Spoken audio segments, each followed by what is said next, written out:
মোবাইলে কোরআন পড়লে উজু প্রয়োজন আছে কি?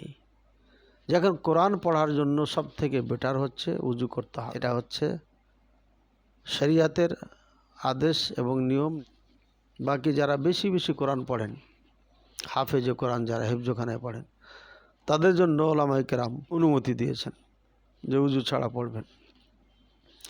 আর বাকি যে কোরআনের অনুবাদ তাফসির যেগুলো আছে এগুলো উজু ছাড়া পড়তে পারেন। পবিত্র ব্যক্তিবর্গ ছাড়া এই কোরআনকে স্পর্শ করে না। এর অর্থ দুইটা। একটা হলে এই পবিত্র ব্যক্তিবর্গ কারা? এরা হচ্ছে ফেরেশতাগণ। ওরা সবসময় পবিত্র, সুতরাং তারা ছাড়া কেউ লাওহে মাহফুজে যে কোরআন আছে স্পর্শ করে না।